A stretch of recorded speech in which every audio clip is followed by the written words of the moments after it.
Hello friends, आज हम contemporary India and education के topic Wardha scheme of education 1937 के बारे में बात करेंगे।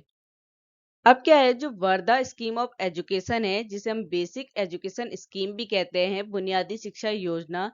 अब क्या हुआ, जब 1937 की बात करते हैं तो उस टाइम पे क्या हुआ, जो प्रोविंस थे, जो प्रांत थे, वहां पे क्या हुई, पॉपुलर गवर्नमेंट की स्थापना हुई, जो लोकप्रिय सरकारें थी उनकी स्थापना हुई। और जो सेकंड प्रोविंस था, वहां पे क्या हुआ, उन प्रांतों में 6 कांग्रेस मिनिस्टर नियुक्त हुए।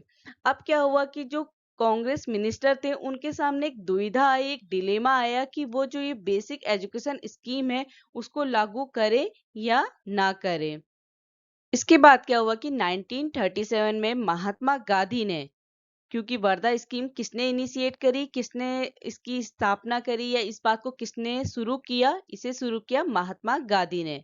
ठीक है, तो 1937 में महात्मा गांधी ने नेशनल एजुकेशन, जो हमारी राष्ट्रीय शिक्षा है, उस पर डिस्कशन के लिए क्या किया, इनिशिएट किया, स्टार्टिंग की। उन्होंने एक सभा सम्मिलित की, जो all India national education conference, कहाँ पे, वर्धा में। इसीलिए हम इस स्कीम को, बेसिक एजुकेशन स्कीम को क्या कहते हैं, वर्धा स्कीम, क्योंकि ये कहाँ पे आयोजित की गई, कहाँ पे कन्वेंट की गई, ये की वर्धा में।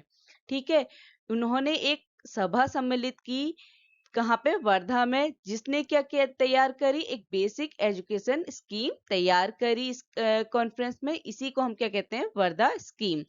इस स्कीम का, इस वर्धा स्कीम का क्या प्रोवाइड करता है ये स्कीम, ये कहता है कि बच्चों को 7 साल तक free and compulsory education provide की जाए, और उनका मीडियम ऑफ इंस्ट्रक्शन, जो निर्देश का माध्यम होना चाहिए, वो क्या होनी चाहिए, बच्चों की मदर टंग, उनकी मातृभाषा।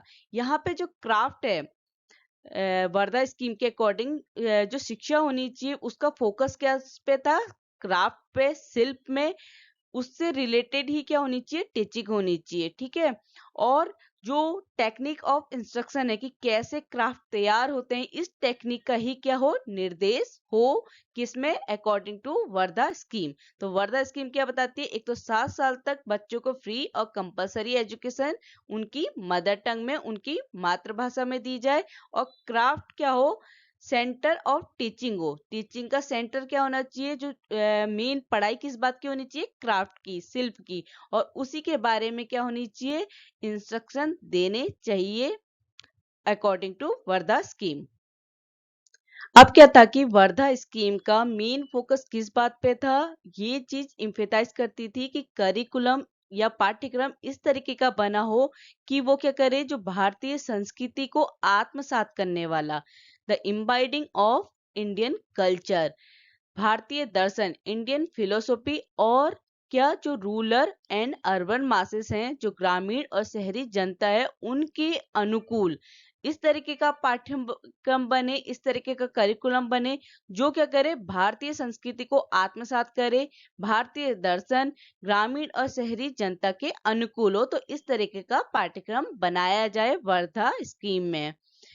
अब क्या था कि जब ये आई वर्धा स्कीम, तो उस टाइम पे क्या था कि इस सिस्टम को कुछ स्टेट में, कुछ राज्यों में ट्रायल के लिए यूज किया गया। मतलब कुछ राज्यों में ये जो वर्धा स्कीम थी, ये सिस्टम लागू किया गया। जब क्या हुई, कांग्रेस ने अपने 7 राज्यों में, 7 स्टेट में अपने मिनिस्टर फॉर्म किए, अपने मिनिस्टर का गठन किया। तो क्या हुआ, उन्होंने इस सिस्टम का, इस स्कीम का एक ग्रेटर रिस्पॉन्स अचीव किया। इससे क्या हुआ कि जो सार्जेंट कमेटी थी, उन्होंने 1944 में इसे नेशनल स्कीम के लिए सिफारिश की। इसकी सिफारिश की कि क्या हो, नेशनल स्कीम हो, राष्ट्रीय योजना बने। आफ्टर इंडिपेंडेंस, जब स्वतंत्र हमारा देश आजाद हुआ, हमारा देश क्या हुआ, आजाद हुआ, उसके बाद क्या हुआ कि जो कांग्रेस गवर्नमेंट थी, उन्होंने इस नेशनल सिस्टम को, जो ये राष्ट्रीय योजना थी, इसको एलिमेंट्री एजुकेशन डिक्लेयर किया। जो हमारा राष्ट्रीय प्रणाली है, उसको प्रारंभिक शिक्षा के रूप में घोषित किया। ठीक है, तब से क्या है कि जो बेसिक सिस्टम है, जो बुनियादी प्रणाली है, वो राष्ट्रीय प्रणाली के रूप में, नेशनल सिस्टम के रूप में क्या है, कंटिन्यूअसली चली आ रही है। इसमें क्या होता है, बीच बीच में मॉडिफिकेशन होते हैं, जरूरत के हिसाब से मॉडिफिकेशन होते रहते हैं। ठीक है। 1939 में क्या हुआ कि कैब ने एक कमिटी अपॉइंट की, किस पे, एडल्ट एजुकेशन पे, पौर शिक्षा पे। इस कमिटी ने क्या किया, एक रिपोर्ट बनाई जिसमें उन्होंने क्या बताया कि कैसे मास इलिटरेसी को क्या है, रिमूव किया जा सकता है, और किस टाइप की मेथड, किस टाइप की विधियां यूज करके हम मास लिटरेसी को रिमूव कर सकते हैं।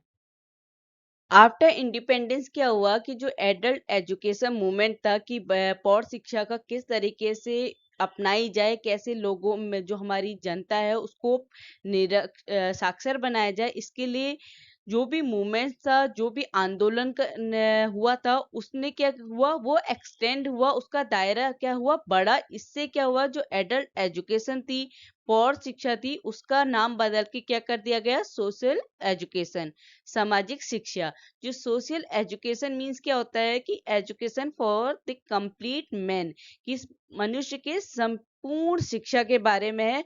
इसमें क्या इंक्लूडेड है, एक तो उसका लिटरेसी, उसका साक्षर होना, साथ ही साथ उसका all round development.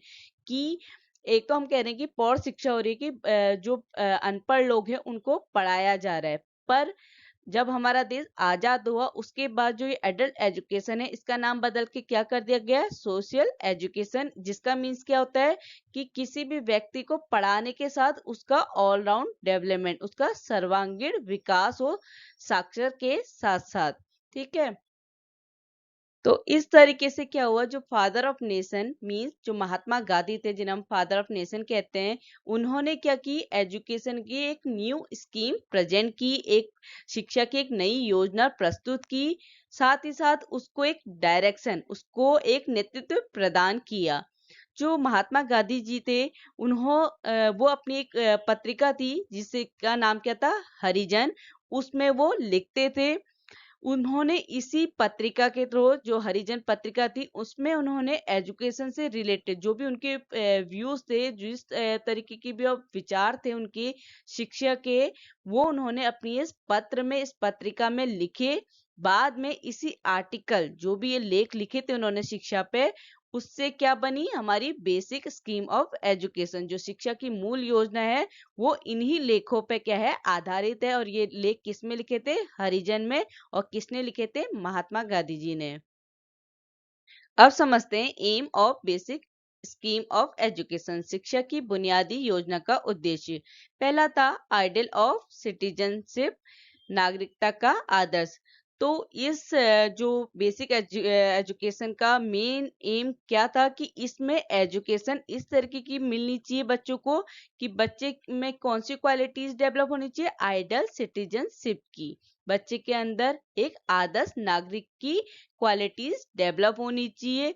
Zakir Hussain committee ने एक रिपोर्ट प्रेजेंट की, उसमें क्लियरली ये लिखा था कि बच्चे में चाहे वो सोशली, पॉलिटिकली, इकोनॉमी या कल्चरली, इनके अकॉर्डिंग किसी भी बच्चे में आइडल सिटीजन की क्वालिटीज डेवलप की जानी चाहिए, या इनके थ्रू बच्चों में आइडल सिटीजन की क्वालिटी डेवलप होनी चाहिए। उस टाइम पे शिक्षा इस तरीके की प्रोवाइड होती थी। सेकेंड एम था कल्चरल व्यू पॉइंट। तो इस टाइम पे क्या थी, जो हमारी बेसिक एजुकेशन थी उस टाइम पे, वहां पे लिटरेसी के साथ, मतलब लिटरेसी पे, साक्षर के साथ साथ क्या था, कल्चरल एस्पेक्ट, इस बात पे ज्यादा जोर दिया जाता था कि मतलब बच्चे को साक्षर बनाने से ज्यादा जोर सांस्कृतिक पक्ष को दिया जाता था। तीसरा पॉइंट है कि all round development of the personality. अब क्या था कि उस टाइम पे ऐसा करिकुलम कंस्ट्रक्टेड था कि उसका एम था कि बच्चे में किस तरीके का डेवलपमेंट हो, साइकोलॉजिकल और स्पिरिचुअल डेवलपमेंट। क्योंकि वहां पे लिटरेसी से ज्यादा किसको वैल्यू दी जा रही है, कल्चरल एस्पेक्ट को, जो हमारे सांस्कृतिक पक्ष हैं उसको ज्यादा वैल्यू दी जा रही है। किसमें, वर्धा स्कीम में। तो इस में क्या था कि जो करिकुलम है बेसिक एजुकेशन का, वो इस तरीके का बना था कि उसका एम था कि बच्चे में साइकोलॉजिकल और स्पिरिचुअल डेवलपमेंट हो, बच्चे के अंदर मनोवैज्ञानिक और आध्यात्मिक विकास हो, इस तरीके का क्या हो, पाठ्यक्रम निर्मित किया गया था। और साथ ही साथ जो क्या हो, मोरलिटी ऑफ जो एलिमेंट ऑफ मोरलिटी हैं, जो नैतिकता के तत्व हैं, उनको क्या कहा? एजुकेशन का एसेंशियल पार्ट, इंपॉर्टेंट पार्ट कहा गया कि बच्चे के जो नैतिकता है वो क्या है? एजुकेशन का इंपॉर्टेंट पार्ट होता है। इससे क्या हुआ कि उनका क्या उद्देश्य था कि बच्चों में क्या हो? किस चीज का डेवलपमेंट हो? Modesty, dutifulness, tolerance, ideal character building, ये सब क्या हो? बच्चे के अंदर डेवलप हो। तो इस तरीके का करिकुलम बनाया कि जिससे बच्चे का क्या हो? छात्र क्या हो? विनय हो, कर्तव्य परायण हो, सहुणता हो, आदर्श चरित्र निर्माण हो, इस तरीके का बच्चे के अंदर विकास हो। चौथा एम था इकोनॉमिक एम, आर्थिक उद्देश्य। तो क्या था कि बेसिक एजुकेशन का शिक्षा से ज्यादा किस बात पे था? इकोनॉमिक, आर्थिक उद्देश्य था हमारी बेसिक एजुकेशन का। क्योंकि क्या है कि उस टाइम पे क्राफ्ट जो मेन सब्जेक्ट था वो किस पे था? क्राफ्ट, शिल्प पे जोर दिया जाता है। तो क्या कहा था कि जो मैन्युफैक्चर कर रहा है बच्चा, जो भी स्टूडेंट कोई चीज बना रहा है, वो क्या होनी चाहिए? पूरा हो या कम से कम आंशिक रूप से क्या, एटलीस्ट पार्शियली क्या हो? कंप्लीट हो। और जो इंस्टीट्यूट का खर्चा हुआ है, जो एक्सपेंडिचर हुआ है, उसको क्या करे? वो पूरा करे। तो इस तरीके का बच्चा जो कुछ भी कोई भी वस्तु, कोई भी थिंग्स को क्या कर रहा है? मैन्युफैक्चर कर रहा है। तो बच्चा क्या हो? उसमें सक्षम बने। मतलब इस तरीके की एजुकेशन दी जाए कि बच्चा कुछ भी बनाने के लिए, वो कोई भी वस्तु बना रहा है तो उसको पूरा करने में क्या हो? सक्षम हो। पूरा ना भी करे तो कम से कम आंशिक रूप से, पार्शियली क्या करे? उसे पूरा करे। या जो संस्था का खर्चा है, एक्सपेंडिचर ऑफ इंस्टीट्यूशन है, उसको क्या करे? पूरा करे। दूसरा है कि जब वो अपनी शिक्षा को कंप्लीट कर ले, अपनी शिक्षा पूरी कर ले, तो उसके बाद क्या है? स्टूडेंट क्या है? वो किसी न किसी एक्यूपेशन के साथ, किसी न किसी व्यवसाय में क्या हो जाए? इंगेज हो जाए, जिससे क्या है? वो अपनी आजीविका, जो लिवलीहुड है, उसको अर्न करने में और अपनी जो भी उसकी बेसिक नीड है उनको फुलफिल करने के लिए तैयार हो, या इतना सक्षम हो कि वो अपनी आजीविका और अपनी जरूरत को पूरा कर सके। तो इस तरीके की एजुकेशन दी जानी चाहिए। ये सब था वर्धा स्कीम में। इसके बाद आता है सर्वोदय। सर्वोदय मीन्स कि इस स्कीम के क्या एम था? कि वो इस तरीके की सोसाइटी बने कि जहाँ पे इविल्स और डिफेक्ट, जो दोष और बुराइयां हैं, उससे क्या हो? एक ऐसी सोसाइटी बने जो क्या हो? इनसे मुक्त हो। और सोसाइटी का एम क्या हो? कि मतलब इस तरीके की सोसाइटी, इस तरीके का समाज बने कि जहाँ पे लोग क्या हो? एक दूसरे के प्रति त्याग की भावना, सेक्रीफाइस की फीलिंग हो, एक दूसरे की हेल्प, फीलिंग ऑफ सर्विस, जो क्या है? किसी और के लिए सेवा की भावना हो, कोऑपरेटिव सहयोग की भावना हो, लव प्यार की भावना हो। तो मतलब इस तरीके की सोसाइटी बने, इस तरीके का समाज बने जहाँ पे लोग क्या हो? एक दूसरे के प्रति उन्हें त्याग की भावना, एक दूसरे के प्रति सेवा की भावना, सहयोग की भावना, इस तरीके की उनके अंदर क्या हो? क्वालिटीज डेवलप हो। किसके माध्यम से? किसके थ्रू? एजुकेशन के थ्रू। स्कीम ऑफ एजुकेशन, शिक्षा की योजना।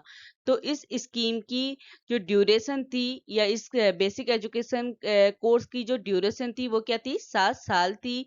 इसका एम था कि बच्चों को फ्री और कंपलसरी एजुकेशन प्रोवाइड की जाए, चाहे वो लड़के हों या लड़की हों। लड़के और लड़की दोनों को फ्री और कंपलसरी एजुकेशन प्रोवाइड हो।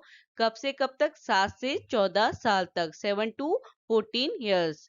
सेकंड था कि जो मदर टंग होनी चाहिए, वो क्या होनी चाहिए? Medium of instruction. जो मातृभाषा है वो क्या होना चाहिए? शिक्षा का माध्यम होना चाहिए। यहाँ पे अंग्रेजी के शिक्षण का, जो इंग्लिश टीचिंग का, उसका करिकुलम में कहीं पे भी कोई स्थान नहीं था। वहां पे जो भी एजुकेशन हो वो क्या हो?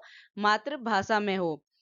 तीसरा था कि जो एजुकेशन होनी चाहिए वो क्या होनी चाहिए? बच्चे से रिलेटेड होनी चाहिए, बच्चे की लाइफ से, उसके घर से, उसके विलेज, क्राफ्ट, इंडस्ट्री, एक्यूपेशन, इन सब से क्या होनी चाहिए? बच्चे की एजुकेशन रिलेटेड होनी चाहिए।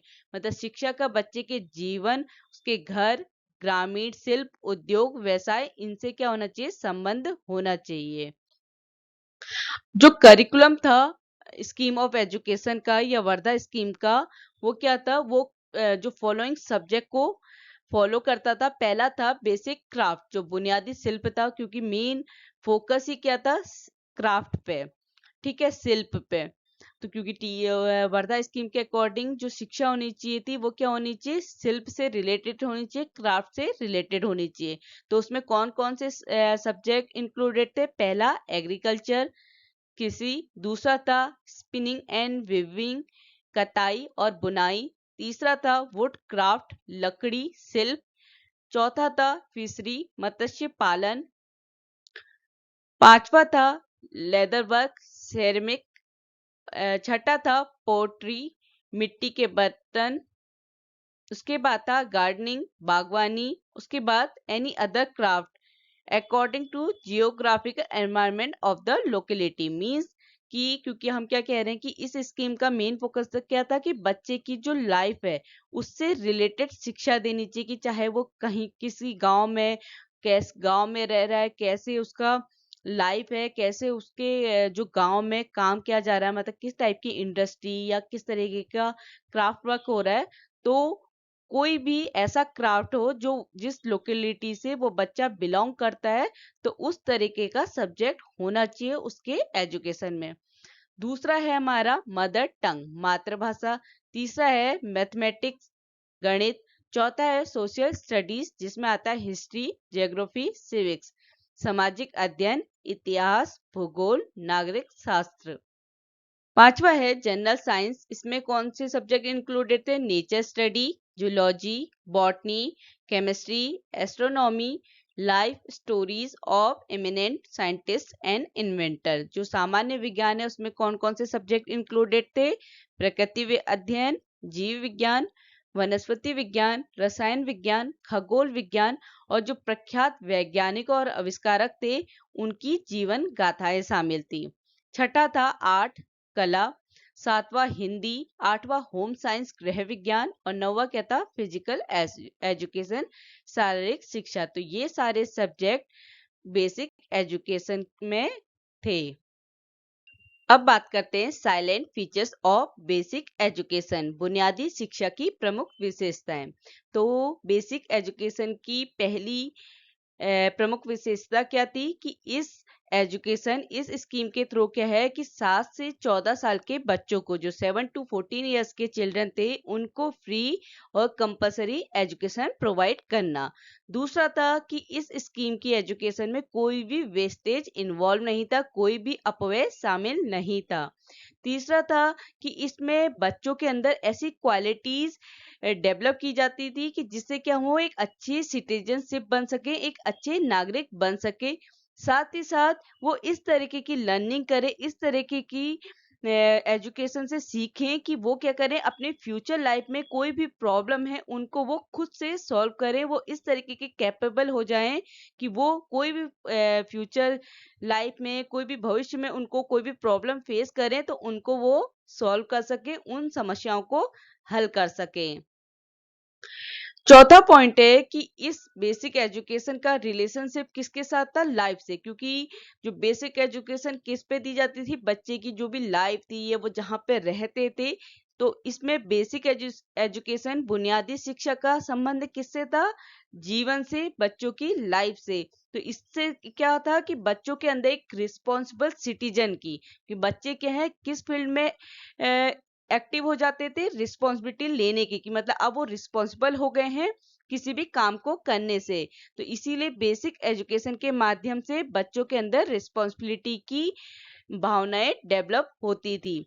पांचवा कि जो एजुकेशन थी वो मेनली क्या इम्पार्ट किया जाता था, एजुकेशन किसके थ्रू, हैंडीक्राफ्ट और प्रोडक्टिव एक्टिविटी।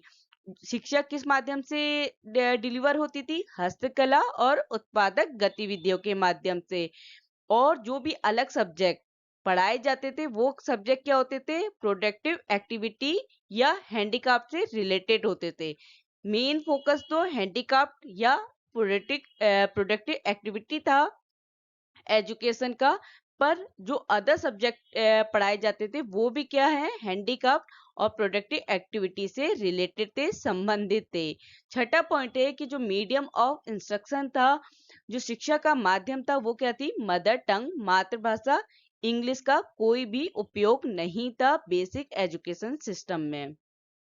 7वां पॉइंट है कि जो हमारे ये स्कीम थी ये हिंदी और रीजनल लैंग्वेजेस जो भी हिंदी और क्षेत्रीय भाषाएं थी उनको एम्पल अपॉर्चुनिटी पर्याप्त अवसर दिए गए जिससे क्या हो इनकी प्रोग्रेस हो सके हिंदी और रीजनल लैंग्वेजेस की। 8th पॉइंट है कि इस बेसिक स्कीम का जो मेन फोकस था वो क्या था, बच्चों को एजुकेशन प्रोवाइड करना और उनमें नॉलेज कैसे इम्पार्ट करना, उनको कुछ एक्टिविटीज के थ्रू, जो भी प्रोडक्टिव एक्टिविटीज के थ्रू बच्चों को एजुकेशन प्रोवाइड करना। तो मेन जो सेंटर ऑफ एजुकेशन था वो क्या था, चाइल्ड। 9 पॉइंट था कि जो हमारी ये स्कीम थी ये किससे रिलेटेड थी, कौन से आइडियाज से रिलेटेड थी, नेशनलिज्म, पेट्रोटिज्म, सेकुलरिज्म, राष्ट्रवाद, देशभक्ति, धर्म निरपेक्षता, इनसे क्या करती थी, मेल खाती थी या इनसे रिलेटेड थी हमारी बेसिक एजुकेशन स्कीम।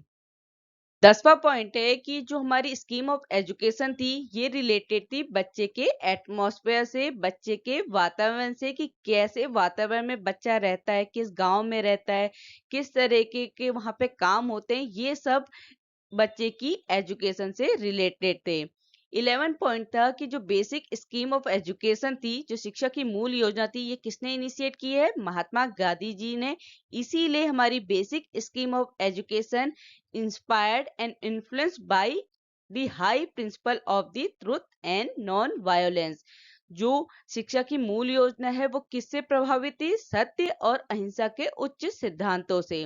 12वां पॉइंट है कि इस स्कीम में सिर्फ और सिर्फ जो ट्रेन टीचर थे, जो प्रशिक्षित शिक्षक थे, उनको ही अपॉइंट किया जाता था, उनको ही नियुक्त किया जाता था और उनको अपने काम पे क्या थी, अधिक स्वतंत्रता थी, मोर फ्रीडम थी उनको अपने काम के लिए। अब समझते हैं कि बेसिक एजुकेशन के क्या क्या डिफेक्ट और क्या क्या क्रिटिसिज्म थे, कौन से दोष और आलोचनाएं थी। पहला है कि क्या कहा जाता था कि जो बेसिक स्कीम है एजुकेशन की ये सिर्फ और सिर्फ कहाँ यूजफुल थी, गाँव में, विलेज में। अर्बन पॉपुलेशन पे इसका कोई खास उपयोग नहीं हो सका। दूसरा था कि जो बेसिक स्कीम थी एजुकेशन की, यहाँ पे रिलीजियस एजुकेशन का कोई भी स्थान नहीं था, क्योंकि यहाँ पे सिर्फ और सिर्फ जो प्रोडक्टिविटी एजुकेशन है, जो क्राफ्ट एजुकेशन है, उसी पे जोर दिया गया था। तीसरा पॉइंट है, इस स्कीम ऑफ एजुकेशन किस पे एम्फेसाइज करती है, जो प्राइमरी एजुकेशन है, जो बच्चों को 7 से 14 साल के बीच में दी जा रही है, वो क्या है, प्राइमरी एजुकेशन। इस बात पे ज्यादा जोर था। और जो सेकेंडरी एजुकेशन है इस पे कोई ज्यादा महत्व नहीं दिया गया, किसमें, जो बेसिक स्कीम थी एजुकेशन की। चौथा डिफेक्ट है कि कुछ क्रिटिक्स ने क्या माना कि टेक्नोलॉजिकल एडवांसमेंट और साइंटिफिक डेवलपमेंट के टाइम पे स्पिनिंग और वीविंग, जो कताई और बुनाई पे जोर देने से क्या होगा कि कंट्री की, देश की इंडस्ट्रियल ग्रोथ क्या हो जाएगी, धीमी हो जाएगी।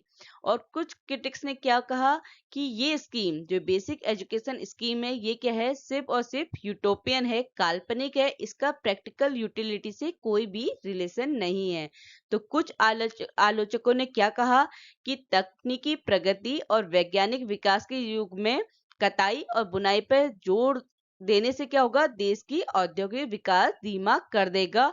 और कुछ आलोचकों ने क्या माना कि यह योजना केवल क्या है, यूटोपियन है, काल्पनिक है, इसका व्यवहारिक उपयोगिता से कोई भी संबंध नहीं है।